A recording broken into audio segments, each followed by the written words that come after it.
Jackson, welcome to the Sustainable Act podcast. I feel like every time I do talk to you, I feel so refreshed and energized and you're just like such an incredible person. So I'm like honored to be sitting here with you today. Appreciate it. You're a dancer, you're an environmentalist, you're a creator, like a lot of different gifts and skills you have. How did you get here? I feel that's always the interview question that I did not prepare for, is like, tell us about yourself. Where do I start? I think I can start with dance. Yeah, so I started dancing in high school, and that was when I moved from China, and so I had like really I just never really spoke a word at school, you know, from the culture shock, from the shyness and stuff. And then it was joining the breakdance club in high school that kind of got me out of my shell. And that was also because the president of the breakdance club, his name is Jeremiah, he was Taiwanese, he spoke Mandarin, so we're connected in that way. And it's because I started dancing in that way that I feel like now I actually can talk to people, you know, that I found the confidence, found so much wisdom, may I say, in learning about the hip hop culture and a little how to organize community and so many things. After college, I moved to LA to work in the film industry. I was really lucky. I got connected to work on a Netflix show. And then from there, working as a writer's PA, and it was on set that I saw the massive amount of waste, specifically food waste. Because when you first move here, I lived in Koreatown, where like there's people literally outside my apartment that could use that food. That's all left over from film sets. So that's what I did. Just packed them up from the help with catering to deliver them. And that's when I started pivoting into, is like, you know, there's more stuff that we can. This is literally, it's not about climate, it's not about environmental. It's like you have all this food that you're wasting, and from there, you know, I just look into all the more things to do and so on. But it was specifically one film that I would say really kind of like activated me. And it's called Happening, A Clean Energy Revolution by James Redford, I believe, Robert Redford's brother, that talked about climate solutions. So it's a documentary film that talks about different pockets in the United States of how these communities are responding with actual solutions. And that was the first time I heard about solutions. You know, I went to school in Boulder, Colorado, where people are really, you know, big on talking about environmental things. But honestly, throughout college, I didn't really pay much attention to it. And then it's, you know, people are constantly talking about problems. There's problems. Here's a big problem. Here's whatever. I don't know what fossil fuel is. And it's my first time hearing about solutions. It's like, oh, and then that's also just like, you know, whatever they were doing, it's also just like a smarter way to do things. It's like a newer way. It's not just like, oh, this is for climate, but it just makes sense. It's a better way to move forward. And so that was really exciting. So because of that, then I started looking into all kinds of other solutions, what problems are out there and what their solutions are, and what's the problem with this solution, and what's people trying to work on that solution, you know. And that itself is really exciting. And then I'm just like, why is it that nobody's talking about this? All we talk about is problems. And so, yeah, I just got really deep into researching solutions, including solutions for sustainability on set and film. I was this naive kid. Thanks to the producers of Glow, they were all like amazing people. They were really, you know, encouraging and everything. So I'm like, I found out about Heidi from Sony, who created the sustainability department at Sony. I was like, what? You can do that? And then it's like, you know, at the time it's like, it's so new. It's like, oh yeah, it's sustainability so new that it's something that people are creating right now. So I was like, oh, you know, what if we create a sustainability department for Netflix? And then, so they connected me to their contact at Netflix on production. Her name was Judy. And then Judy was talking about they were actually internally putting together a sustainability green team to talk about these things. And then she's actually the one who was like, hey, have you heard about Earth Angel? I'm like, oh, no, I haven't. And then Emily just happened to be in LA that time. And then we just met up. And so, yeah, connected through there. And then I got involved with climate activism, joined Sunrise Movement Climate Rally Project. I was the arts and media coordinator for Sunrise Movement LA, helped Sunrise Movement National kind of like create and also train other video teams on their brand consistency and how to make effective videos for action mobilization, all this stuff. Because I was learning so much, doing so much, and this kid just moved to LA and in the film industry, learning about how the world is falling apart, so many things happening that it's kind of like you've talked about it before of just, we don't really take a step back and sit down. It's like, we're doing a lot, whether that's in film, whether that's in sustainability, we're doing a lot. We care so much and we're constantly go, go, go. And of course I got really burned out. And then also because of 2020, that was a time of, stillness and about unpacking a lot of the stuff that, we have come to know and take for granted and stuff. I made a lot of decisions based on also my mental well-being as well, and also even just my own healing. And that's all kind of like tied with my time with the climate movement, because that's when something that I consistently saw was the consistent burnout of people in the sustainability movement, which is really ironic because that's not sustainable. Right. And so the United Nations Sustainable Development Goals has 17 goals, but none of them focus on mental health. I never actually noticed that. Right. And my friend Mireille actually pointed out to me one time, and yeah, she studies behavioral psychology, or mainly business, but anyway, so she's introduced the idea to me. That made me reflect so much in terms of even in the climate movement, sustainability movement, whether that's, in the government, whether that's in the industry, in companies, in youth activist organizations, we don't really know how to be with each other. If we want to talk about mending our relationship with the earth, with nature, with plants, with life, maybe we should start with how to mend, how to know, how to be in relationship with other humans, right? And that's so tough, and that's, for millennia, that's what we're trying to figure out. Through my time of reading so much, since 2020, I actually got really hopeful, because honestly, I was not that emotionally intelligent before 2020, I would say. And, I'm just saying a little bit more better now. But the fact that now, we talk about projections, boundaries, and all these things that's better for our mental health. We didn't talk about it before. And definitely the generations before us didn't talk about it before. And now actually generations after us, they talk about it so easily. It's not as taboo anymore, or like a stigma. Yeah.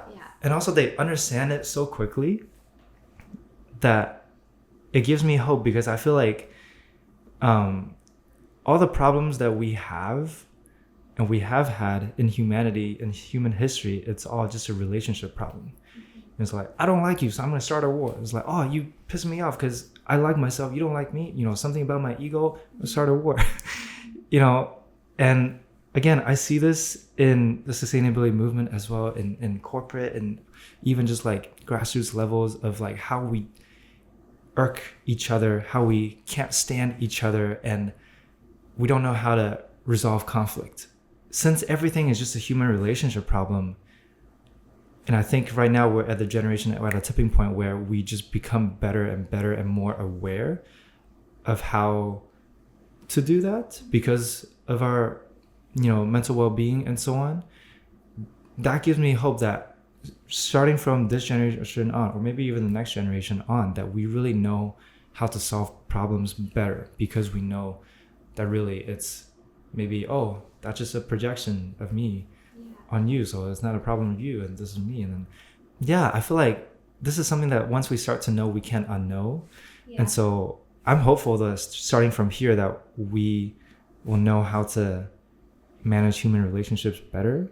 I don't know if that's naive, but that's also why, for me, I jumped from sustainability to mental health, because it's interconnected. It's all interconnected. And you can't have one without the other, I feel. And like, but you're right, like it's not being talked about enough. And I feel like following your work, you're also disrupting spaces that, see mental health as a stigma or like this taboo subject, which is so inspiring to see you go into spaces that are often not embracing mental health and then be like, let's talk about it, let's normalize it, because now we can move forward in a newer light with newer perspectives. We're like, I love what you're saying about even just, we can't heal the planet if we can't heal ourselves. Especially with your point of like, I'm disrupting these spaces. Even in the mental health space, right? Like usually, especially in the Western world, where what's normal is talk therapy.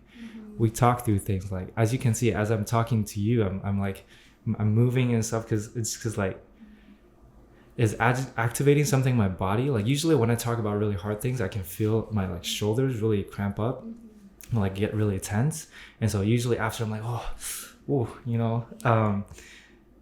because now again, we have Western science to prove that our body stores emotions and it stores trauma.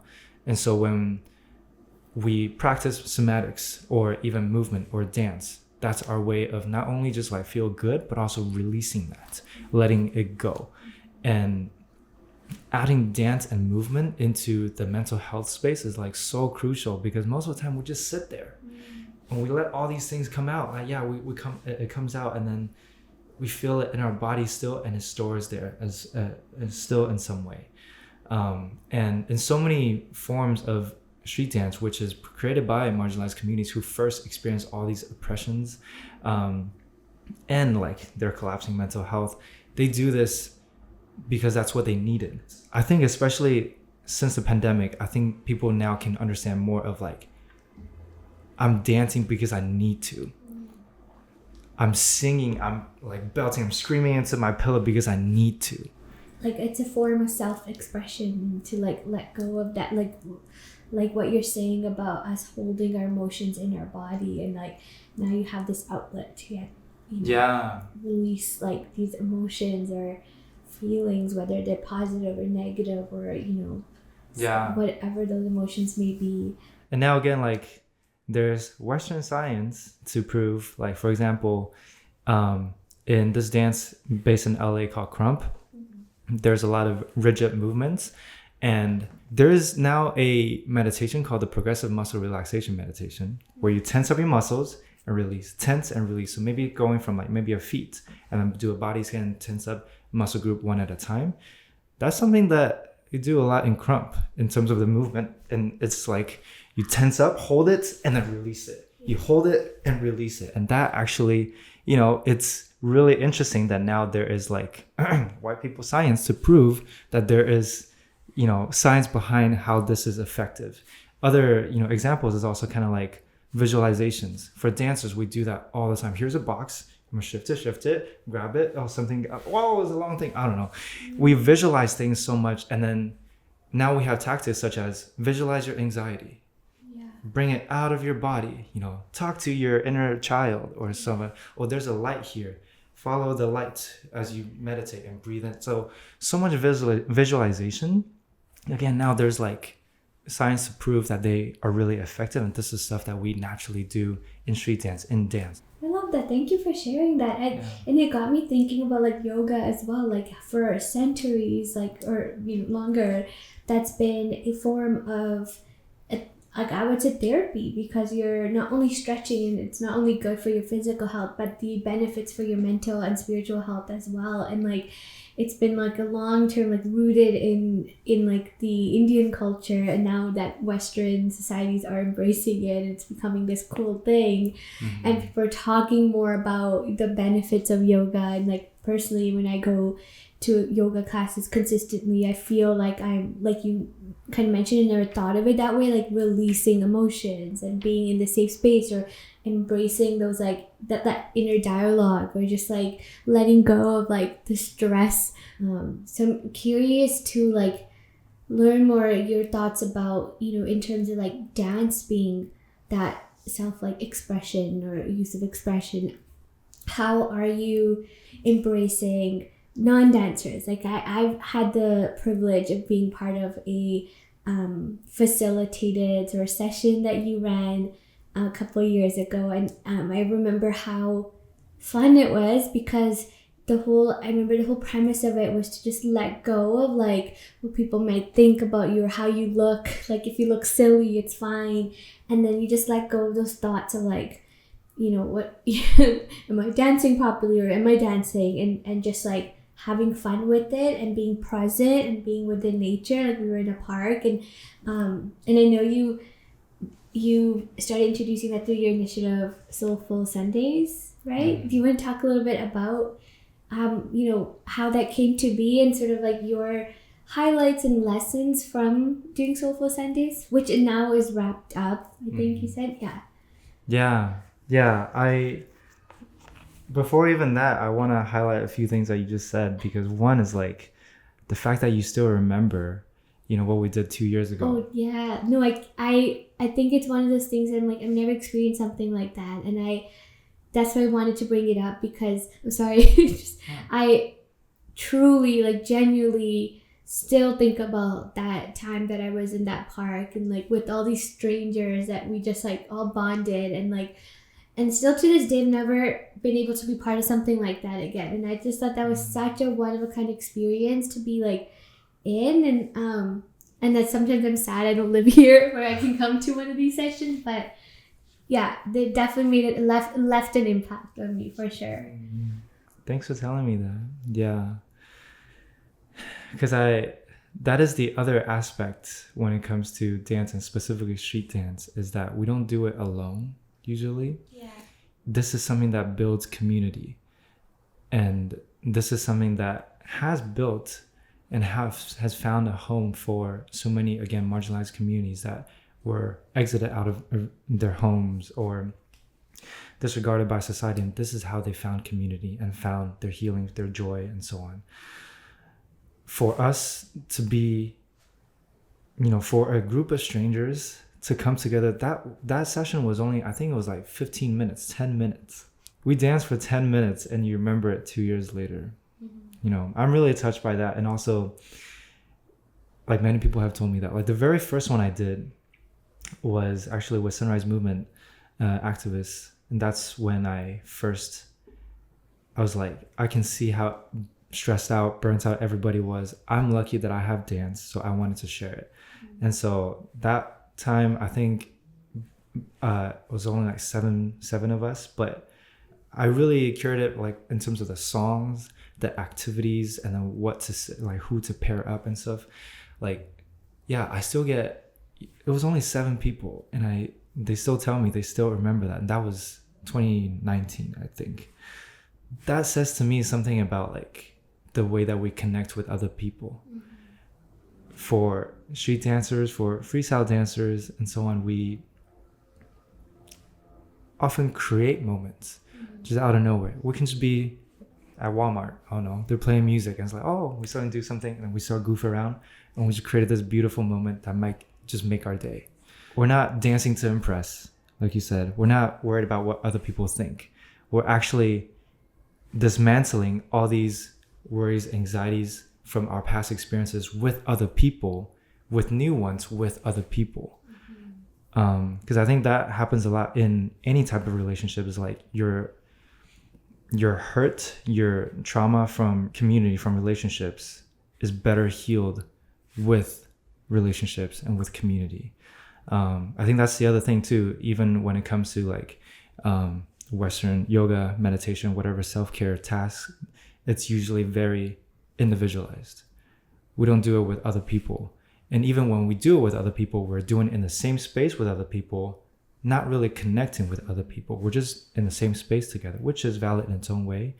But something about dancing with other people, dance is like the most natural, but also most vulnerable way to express yourself, right? And for us to be able to connect through that, like I love saying this at the end of sessions every single time, is like, once we leave this room, nobody else in the world will know what happened here. And honestly, I don't know what happened here, because you experienced it different than I did, mentally, and also your body. You're gonna feel your body differently than I do. And I completely lost my train of thought. What was your question? Yeah, so Soulful Sundays was a open dance picnic at Echo Park that I did for every 2 weeks on Sundays for 2 years. And that started out of after vaccinations from COVID.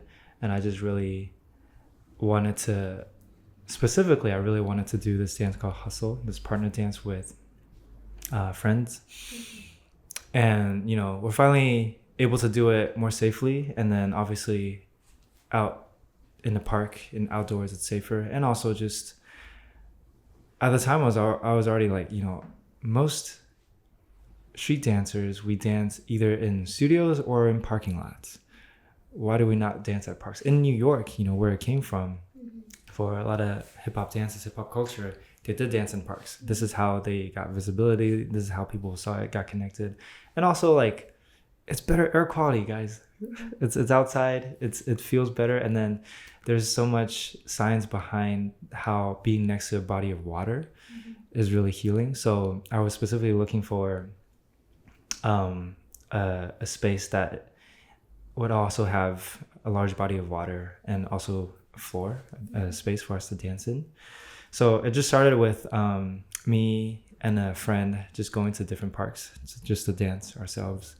And like, really, it can just be as simple as just the two of us, and we can have a great time. And then we started going to different parks, different friends came along, and then usually there'll be someone asking like, oh, when's the next one? Where's it gonna be? Do you guys teach classes or whatever? So I found a central location. I have like this Notion document of my research and notes of so many parks around LA. I was like, wow, there's actually a lot. And then finally decided on Echo Park for its central location and everything. And it grew into this really beautiful dance session that is very public. You know, people walk through Echo Park all the time. They stop by, they look at us, sometimes they join us, and it's just a bunch of us dancing on a deck, above the lake. And, maybe it's the music I like, maybe it's the dance move that I want to do. And usually I play really more like, I don't even know what to describe it. Like, friends described it as soulful. It's like, some chill love songs. So that became the vibe. And it's just so nice being out in a beautiful park where there's ducks and come around and stuff. People just really loved it. So just organically, more people found out about it. More dancers came. And it became this beautiful thing that was really just out of my desire to let's just go dance at a park because we need it. Especially after cooping up for so long, not being able to connect with other people. I wrapped up Soulful Sundays partly because I also moved away to Anaheim. And I'm actually going to start Soulful Sundays OC soon in July. In July? In July. During the first year of Soulful Sundays, I already had this idea of doing a men's group. And specifically adding movement and stuff as well into it. Because again, men are causing a lot of troubles in the world, including the climate space. And I see a lot of resistance to change, to new things, to ideas, to hear women, to all these things. They really affect every aspect of society, and including our ecology. It's also because of my journey through healing that I find most healing spaces, experiences tend to be really feminine. And it makes sense because most of them, they are led by feminine people. For me, like, it was really, really great for me to learn and hear and experience all these. But at the same time, like, without even getting into healing before, it's just like in the environmental space, it's like, I would say 98% women. Like, we're all the dudes with the climate space. Usually it's only in clean tech or the board on large nonprofit organizations that we see men. Even in a space where we want to talk about bonding with nature to build a better future and all these things. Some friends have asked me, like, why do you think that is? And I think this is not my idea. Like, this is the largest form of caretaking we can do to take care of our planet. And men have traditionally not been in the caretaking position or asked to be in that role. And so maybe they don't know how to. They don't think it's their role. And so I really wanted to also create a space for specifically men to either talk about these things that we usually don't talk about. Like, how do we celebrate? How do we talk about caring for the planet? How do we express our anger? Because when we don't, and we are angry a lot of the times, that's going to come out in ways that's harmful to a lot of people, usually women. And so after I wrapped up Soulful Sundays, and then there are a lot of inspirations and other parts of my journey. So essentially that is going to guide me into starting Soulful Sitting, which I think is a really funny name. It's like, oh, I saw your little video, which is so cute, when you were like announcing the name and getting everyone in your network's like reaction, and it was really wholesome. Yeah. Because I feel like usually, it's like bros, we would just have like the silliest names, silliest ideas. We just get excited over like, the silly things, So yeah, Soulful Sitting is kind of like not very. It doesn't sound intimidating. It's like it's a men's group, or it's like it's we're gonna talk about taboo things, and we're gonna talk about feelings, emotions. We're gonna sit soulfully. So yeah, that's my newest endeavor. I love that. I love like hearing your journey, where you started, and then as you started to learn more about yourself and what you felt. It sounds like you learned, what was missing in your life. You decided not only to bring it into your life, but also then cultivating this community and space to bring it to others as well. And I think that's so admirable. And like, I hope that like how much like that's appreciated, that there's people like you that are like, okay, not only am I going to try to heal myself, I'm going to create this safe space so that others can be part of this. Back to even what you said earlier, like we do so much. I hope that you are also resting and like taking time for yourself. And so I would love to like actually know a little bit more about how do you, when you're not creating all these amazing community spaces and doing so much work to bring and foster the space, that takes, I'm sure, so much energy. As coming from another community organizer, I know how much time and effort and energy goes into that.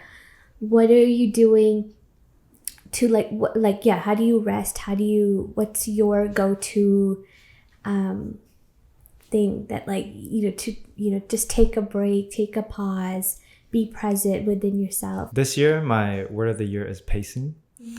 To pace myself. And this year I've been really consistent with my journaling, and each day I set an intention. And it's really funny how many of them just says rest, or pacing, slow down. And then, I also like tag at the end of the day is like how I felt today, is like what is the main things, like I felt happy, fulfilled, angry, and a lot of them is like happy, and like productive, energetic, and then it goes to rest. So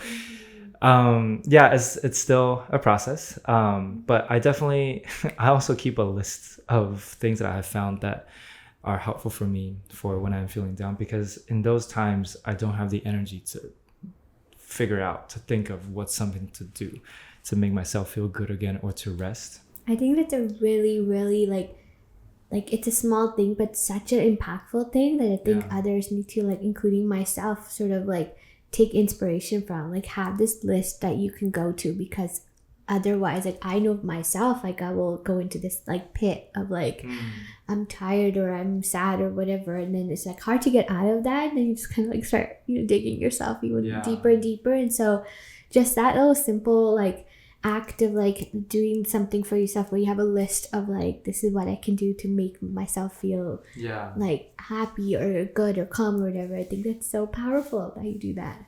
And I think I got this idea from like a blog post of a meditation app, which is, categorizing some things to do by like, this will take an hour, this will only take 10 minutes, this is like real quick, quick reset, maybe take a drink of water or something. So yeah, that list, is kind of helpful for me. For, rest and recovery, what would you say to those? Because I recognize you said like you're still learning, and I think we're all in that same kind of boat of like, we're always like doing a lot. I think it's our generation too of feeling guilty when you're not doing enough. And I think with all these various initiatives that you're creating and fostering and being part of, where you're trying to sort of like, let's take a break, let's take a pause, let's take a breath, or like, take care of ourselves. What would you say to others that are in this space that are also trying to do so much to like, in whatever capacity they're trying to help, whether it's through like climate work or other work, what would you say to those who, in regards to like rest and recovering? I think it's really hard for me sometimes to decide my priorities in terms of what really needs to be done right now or what can wait. Because honestly, a lot of things can wait. Especially being in, again, like the 1.5 to 2 years of me really, really being in the grounds of activism and everything, we just constantly feel the urgency of the crisis and feel like we're not doing enough. There's not enough being done. The large entities are failing us. They're not doing enough, so it's up to us. It's like, we save us. And so it's a constant feeling of we're not doing enough. And also, this needs to be done yesterday. That's a lot to put on ourselves. So when we constantly have that, and even if it's in the back of our mind, we're not allowing ourselves to feel rest. And that's where that guilt comes on too. Some of it's like we never saw it. We don't have a model to model the behavior from of what that's like to rest and not feel guilty about that. I remember I talked to my therapist about I'm like, how can I just dance and just have fun with my friends when I know there's people right outside, they're hungry? Yeah, I care a lot about, especially knowing that everything's connected, we're all connected. But if I'm not in a space where I have any more capacity to help in a way that is driving myself to the ground, I think even in a way of thinking about like I see that you're doing a lot, Smiley. And if you're not able to do all these things anymore, I can see that is such a loss for us collectively, and then also you individually, right? So I can see that in other people, so I should recognize that in myself. Like constantly reminding myself, I do a lot of really great things.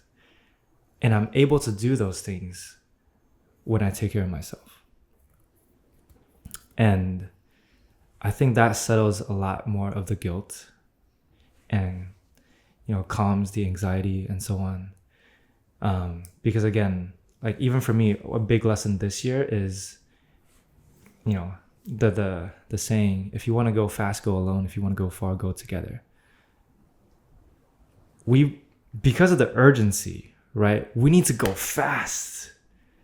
And we're constantly doing, how can I live a zero waste lifestyle myself? How can I convince my, dad to stop eating meat, whatever?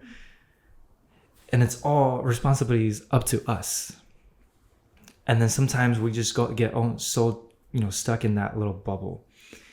And then I think that's why, like, when we come to spaces like we talked about off camera of meeting other people like us, realizing how much is being done. Like, if I am doing, let's say I'm doing 5 things, not even 10. If I'm doing 5 things, there's 5 of us, like it just exponentially, you realize how much is being done. One time I went through like some training, and then at the very end, they said, like, comparing the environmental or climate organizations, number of organizations now, which is 2020, when I did that, versus even just 5 years ago, 10 years ago. It's like, before is like this a little bit, and now it's like, they play like the Star Wars title sequence, and it just kept going forever and ever and ever. The longer it went, I was like, there is so much being done. And that is able to get done because we're doing it collectively. And that's when we feel like we're all collectively doing this. And that's actually what motivates us to keep going. So for us to be able to take care of ourselves individually, then we can come together collectively to build something even greater, something even faster than we're able to do ourselves. That settles a lot of the guilt for me. And that's why, to me, like, really, that's one of the epiphanies of truly understanding what it means of building community is the answer. Mm-hmm.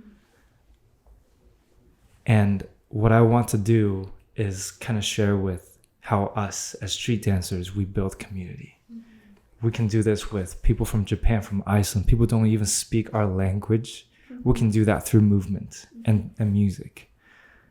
We understand each other. We're human. We know these emotions. We know we need to release anger and so on.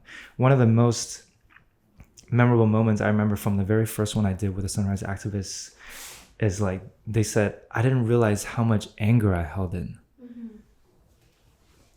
Mm-hmm. Being in this space, we feel so much despair, hopelessness, frustration, anger.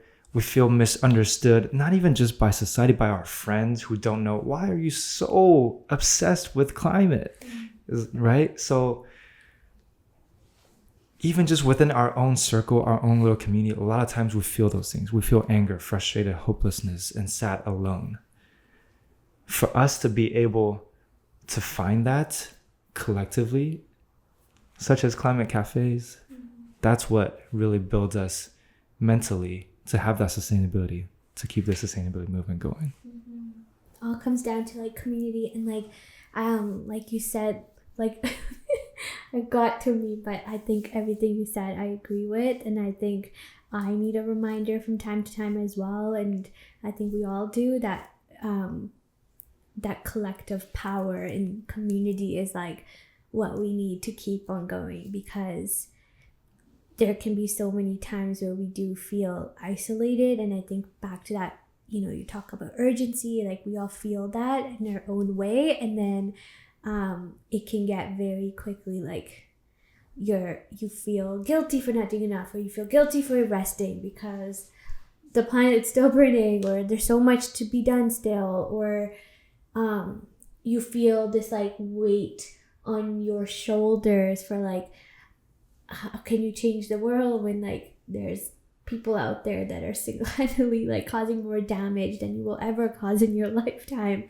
But when you come together and you can just, like, talk about that and then feel that relief of, like, you're not alone, you have people you can, like, lean on when you do take time for yourself so that you can heal and you take space for yourself. That's not, like, guilt-free.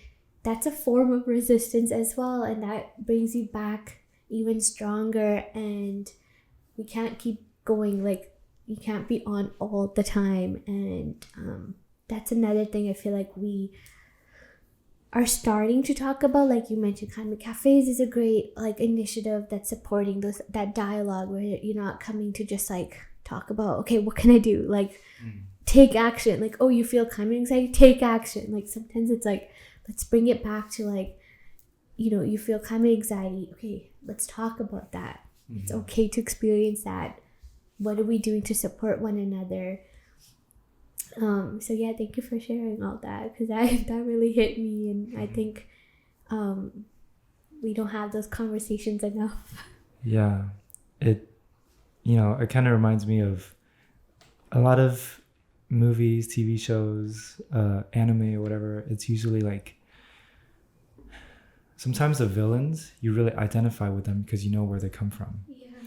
And because they might have been hurt before and now they want to do something again, and that originally is out of love, but then maybe the hurt drives them, or maybe as they do it something else drives them. So what you just said made me feel like maybe sometimes guilt is the one that's driving us.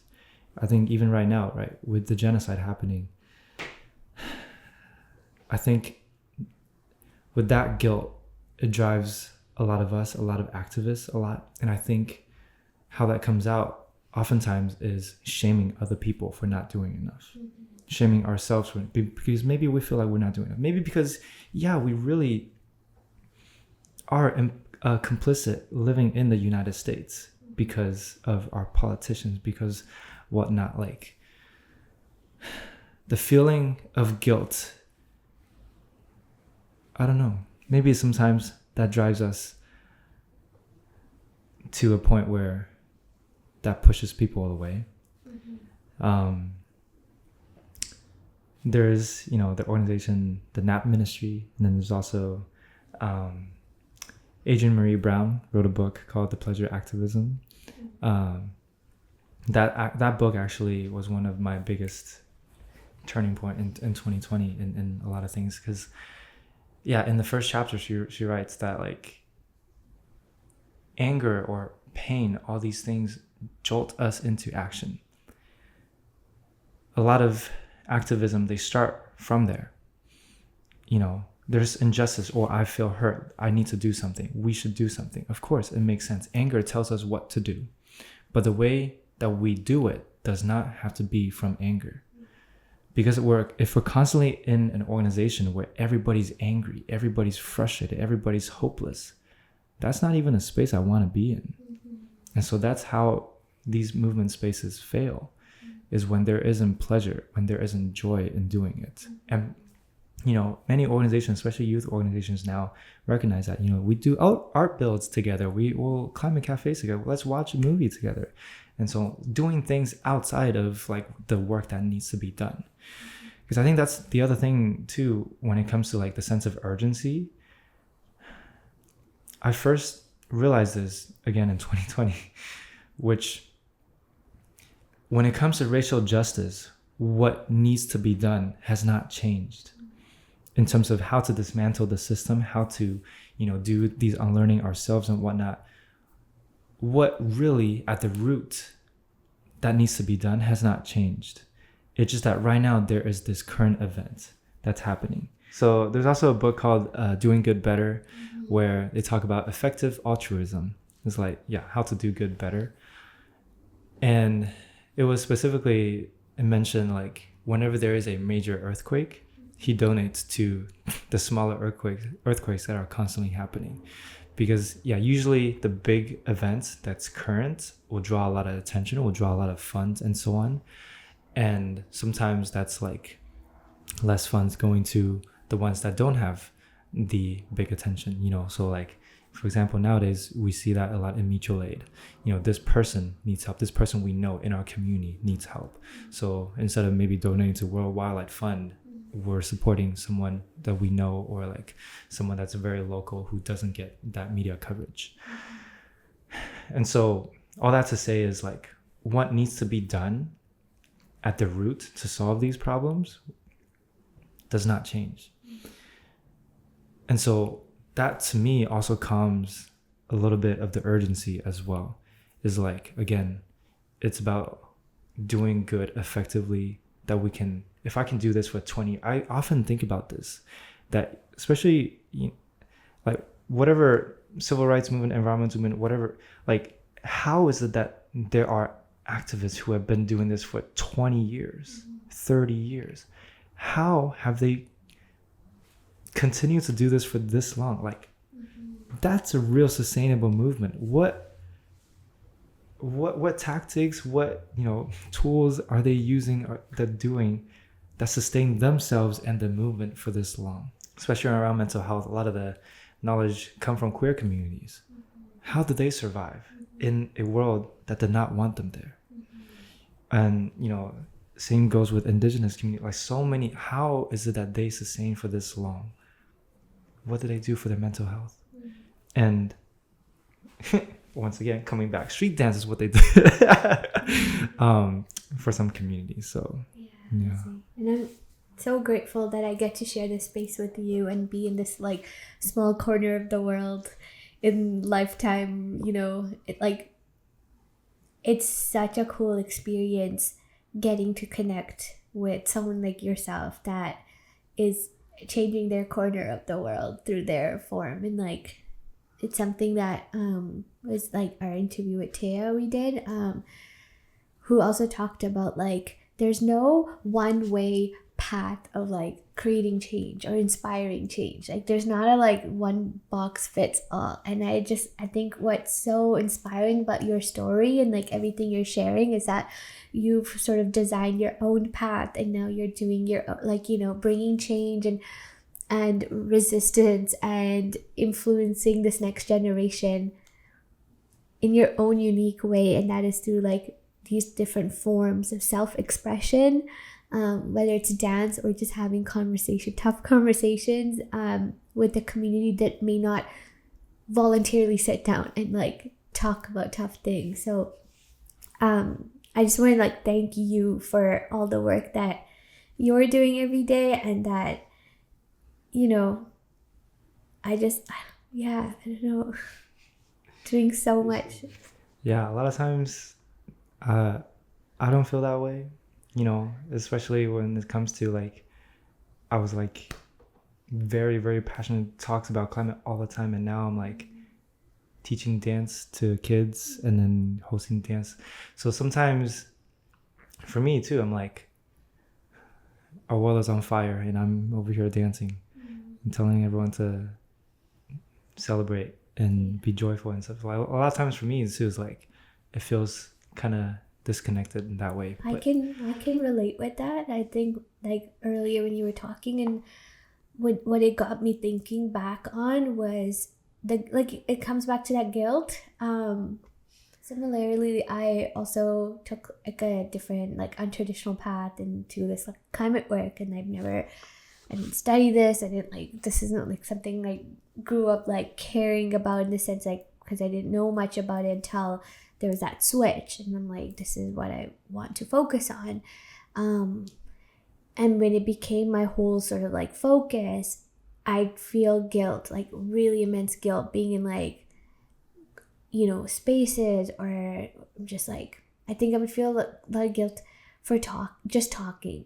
And if I elaborate, I mean to say like, I've been lucky to be in different roles that have gotten me opportunities to like just sit down with others, and like, whether it's events or lunches or even this, like the whole podcast is like talking, and I would feel guilty that all I'm doing is just talking. The world is burning. There's people out there on the front lines. There's people doing so much. All I'm doing is talking. Like, I'm not doing enough change. Like, or I'm not.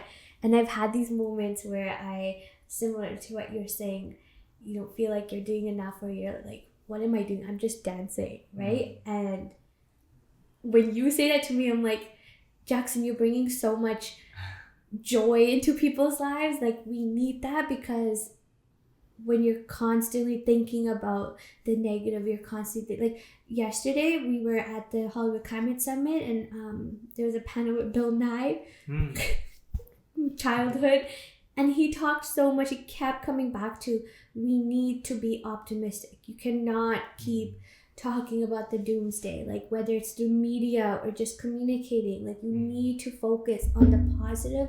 That is how you're going to inspire future generations to keep caring. And like, he kept coming back to that, and just like having a very like strong like standing by that. And I obviously agree, and I think that is the way to go. But when you're in it and you're like feeling guilt, and you're feeling this like the trauma of it too. It's a lot of trauma because we're experiencing these different disasters, or just like first-hand experiences, or seeing loved ones, or seeing people that just humanity across the world that we connect with, and we feel that like that sadness and grief. It can feel like, oh, we shouldn't be in, like, we shouldn't, when you say I'm dancing, or I'm just like, you know, having good, like, you know, whatever those feelings are, like, we need to come back to that sense of like how much good you're doing and how much joy you're bringing to people's lives. And like, you know, when we talked about like the couple of years ago and I got to participate in that, like I remember just feeling so much joy being in that space, and I didn't even expect it. Like I came down to LA. It was, you know, it was for the Hollywood Climate Summit, you know, expecting like this is a very climate focused, environmental focused, like, you know, event, and like we're meeting with other climate like activists and advocates, and here I am dancing in a park having like, and it's just like the most joy I felt. I remember that week. And I think there's so much power in that, because that's what keeps you going. I remember like back to the talking thing, like I would feel really guilty that like all I do is talk, like I'm not doing enough. And I actually sat down with my my old boss, and I was like, what am I doing, right? And they were very like kind enough to remind me that like talking is important, talking is influential, talking is how you work things out, talking is how world leaders sit down together and can create change. And there's like power to talking. And like I remember that being that like for me that like switch of like there is power in that, and there is power in you bringing dance and joy into people's lives. So I just wanted to say that. But yeah, one of my favorite climate scientists, which I feel like is a really fun start to a sentence, Catherine Hayhoe, you know, she, like, her most famous TED Talk is just, you know, the most important thing about you can do about climate change is to talk about it, right? And her book was I think it was last year Hollywood Climate Summit, or 2 years ago, that they were also giving out copies of it. Her book Saving Us, one of my favorite books, and in there much more to expand on like connecting with people and talking about it, learning how to talk about it, be able to talk about it with different people. Like, this is how we save us.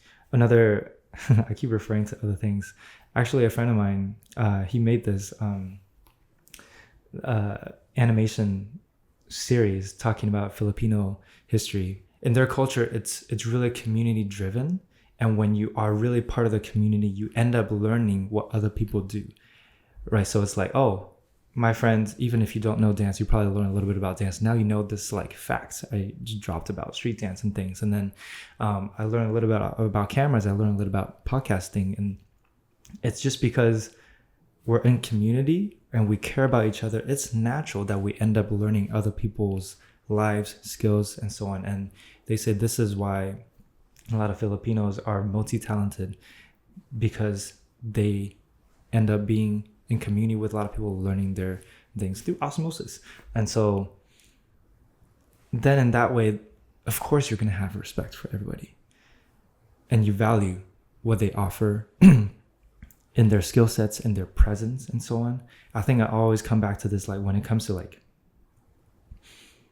what is the most important thing, or like, you know, I can do as one person. I think, is it Bill McKibben says it, or someone else, is the most important thing you can do as an individual is to stop being an individual. Because I think, once again, 2020, so many things. Transformative year. Like, we're constantly talking about our impact in terms of numbers. But yeah, even in, you know, the climate space, when we talk about how many water bottles we have saved because we installed a water station, we don't feel it because these are emissions or bottles we avoided. So we never feel it, but we did make an impact. So a lot of times, even by numeric values, we don't feel the impact that we are making. And at the same time, for us, a lot of the individual actions that we're usually asked to take is like, based on metrics that's measurable. Carbon emissions avoided, when this and this and that. People say, oh, don't have kids, that's the most sustainable thing you can do for the planet. Oh, just don't live, don't consume anything, just be small, be so, like the whole thing about being zero waste, net zero, everything's zero. Like, we just need to be zero. Like, that is supposed to be the best thing we can do for the world, to minimize ourselves, to be zero. That's when we look at it by numbers, by measurable impact. Activism is not measured. Like, there's so many sayings in so many different cultures. In Chinese, like, the previous people plant trees for the later people, the later generations, to have shade. We will not see sometimes or even feel the impact of our activism, of our social work. I love it. That was so powerful. And like, thank you for sharing that. Thank you for being vulnerable with me today. Like, I think there's so much power in what you're saying, and key takeaways and lessons for people that are listening to this or watching this. And I'm glad and I'm lucky and fortunate to be in this community with you. Thank you for being here. You didn't have to do this. You came here for a summit, and then you decided that you're going to invite the people that you love talking to be with them, to talk with them, and then share this with the world too. It all comes back to community, and I love this community, and I'm so glad that we can support and uplift each other and remind each other that we matter, you matter, I matter, and that, like you said before, collectively we can do so much more, and it's just have a much larger impact. Yeah. Okay, so before we end though, I would love to do like a fun segment. Quick, like, fire questions. Yeah. We're calling it green takes. It's a new thing. It's only the second time I've said that. Okay, so if you could have a dance off with any historical figure, who would it be and why? A dance off. Okay, first thing that comes to mind. I guess Obama came to mind. Probably because of some YouTube remixes of seeing him dance and sing. So that could be fun. Wait, what did you say? Obama? Obama. Oh yeah. I love it. What's the most unusual place you've ever broken out into dance? I studied abroad in Czech Republic, and at the end of the semester, we're all going out to celebrate and stuff. And then I think we were kind of like bar hopping or something. I didn't drink that much, so I was following along. But we went onto the ship. It was on the, I think it's the Vltava River. There was that ship, Captain Morgan. All they sold was Captain Morgan. Was Captain Morgan there? They didn't have a Captain Morgan there. Missed opportunity. Yeah. But it was kind of like a, club/bar setting. And then, other students, they were encouraging me because they knew that I break dance. And so at some point I was dancing. And then there were I can definitely recognize they were actual B-boys, they're breakers as well. So yeah, it was a dance battle that happened on Captain Morgan in Czech Republic. Yeah. That's a fun memory to look back on. Yeah. Only Captain Morgan was there. Yeah. Also started dancing. Yeah. Epic. Is that a historical figure? I don't know if that's a real figure, but that will be the dance off. The dance off? You change your answer to Captain Morgan? I guess. Yeah, I have no idea who Captain Morgan is. Okay. Third question. If you could collaborate with any artist or musician, dead or alive, for a project, so it could be like a film, music video, art, whatever kind of project, who would it be and what kind of project would you create? Yeah, first thing that came to mind was Hilla the Earth. Do you know her? She's this rapper dressed up most notably as Earth. There's a lot of clips of her dancing, performing, rapping, dressed up as an Earth in around New York City. I play a lot of her songs as sessions, and just to be like the random, wild, weird song, and it's like parodies of popular songs, like WAP, and she'll just make it like talk about earth things and eco-friendly I feel things. like I've heard of it. I think you definitely have heard. Yeah. this is I don't know what very we would familiar. create, but I feel like we would have a lot of chaotic energy together. It would be really fun. So, fourth question. If you could have any superpower, what would it be and why? Since I was a kid, I feel like I always thought about invisibility. I don't know. You can just do so much. Everybody. Yeah, you can do all the tea. yeah. You can do so much pranks, and then like information is such a huge, important factor when it comes to war or conflict and stuff. Be a spy. I could be a spy. But yeah, just like getting information is like really important. I don't know. Yeah, I mean, for me, it's always been like being invisible. Because it's just like, you can be like just lurking around or flying. Because then flying, you don't have to worry about traffic. Yeah, which probably honestly would cause a lot of privacy concerns and consent and talks is like... Flying? No, invisibility. Oh, yeah, true. See, we're getting old now. I remember being asked this as a kid and we're like, yeah, be invisible. And now you're like... Teleport. Oh. Security. Security. Thank you so much for being on the show and giving us your time and and your energy and everything that you're doing and sharing that with us. Yeah, this is also honestly really encouraging, motivating for me too. To again,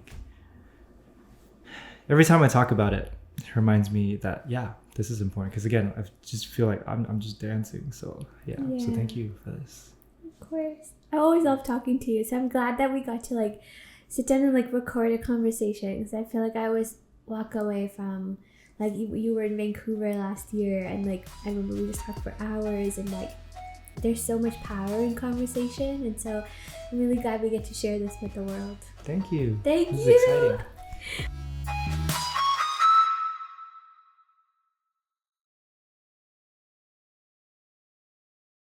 Dance and rest. Dance and rest. Eat good food.